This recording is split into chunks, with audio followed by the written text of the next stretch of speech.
আমার সামনে যে সেটটি দেখতে পাচ্ছেন এটি খুবই পাওয়ারফুল একটি অ্যাম্পলিফায়ার। তো অ্যাম্পলিফায়ারটি কীভাবে তৈরি করেছি সেটাই দেখাবো, কিন্তু তার আগে দেখাবো এর ভোল্টেজ। দেখুন ফিল্টারিং হয়ে এটি কত ভোল্টে রান করছে। এটা প্রায় 80 ভোল্টে চলছে, কিন্তু এই ট্রান্সফরমারটির এসি ভোল্টেজ হচ্ছে 30। সেটাও আমি আপনাদের দেখানোর চেষ্টা করব। দেখুন বন্ধুরা, এখানে সরাসরি ট্রান্সফরমার এসি ভোল্টেজ 30 শো করতেছে। ট্রান্সফরমার ভোল্টেজ আপনারা দেখলেন, এবার দেখাবো কোন ট্রান্সফরমার ব্যবহার করেছি। বন্ধুরা দেখতে পাচ্ছেন সামনে যে ট্রান্সফরমারটি, এটি একটি ইউপিএস এর ট্রান্সফরমার। এখানে ট্রান্সফরমারটি আমি খুলে জাস্ট ভোল্টেজগুলো চেক করে নিয়েছি, কোথায় কোন ভোল্টেজ আছে। এখানে দেখতে পাচ্ছেন যে 3টা তার, এই 3টা তার এখানে 12-0-12 আছে। আর অপর সাইডে যে 5টি তার দেখতে পাচ্ছেন, হলুদ এবং সবুজ তারটিতে আছে ডিসি 30 ভোল্ট এবং কালো লাল দুটি তারটি আছে এসি। তো আমি এখন ভোল্টেজ মেপে আপনাকে দেখাবো।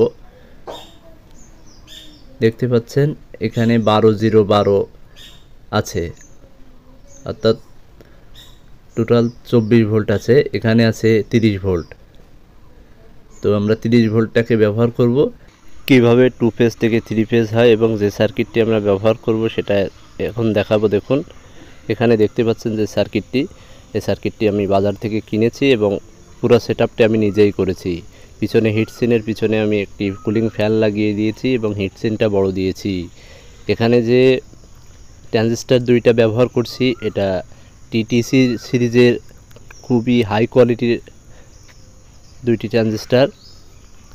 বন্ধুরা আমার সামনে যে দেখতে পাচ্ছেন দুইটি তার, এই হাতে এটা স্পিকারের লাইন আর এটা হচ্ছে অডিও ইনপুটের লাইন। আর এই পাশে ক্যাপাসিটারে সামনে যে ফ্যানটি লাগানো, এটা আছে ফ্যানের দুইটি তার। আর এই ক্যাপাসিটারটা আমরা এইভাবে ব্রিজ করে ফিল্টারিং করে নিয়েছি। বন্ধুরা আমাদের অ্যাডাপ্টারটি যদি 3 ফেজ ব্যবহার করতাম তাহলে ঠিক এইভাবে ট্রান্সফরমার দুইটি তার, দুই পাশের দুটি তার এখানে লাগাতে হতো আর গ্রাউন্ডের কানেকশানটি সরাসরি মাঝখানে ফিল্টারে লাগাতে হতো। তো আমরা যেহেতু 3 ফেজ ব্যবহার করব না, 2 ফেজ ব্যবহার করব। 2 ফেজ থেকে আমাদের 3 ফেজ বের হবে। দেখুন সেটা কিভাবে দেখাবো। এখান থেকে যে দুটি তার দেখতে পাচ্ছেন সবুজ এবং হলুদ, যে কোনো একটি তার আমরা ব্রিজ রেকটিফায়ারের এইখানে লাগাবো, আরেকটি সরাসরি মিডিল যে ফিল্টার আছে গ্রাউন্ড ফিল্টারে লাগাবো। এবার দেখাবো কিভাবে ক্যাপাসিটার ফিল্টার করতে হয়।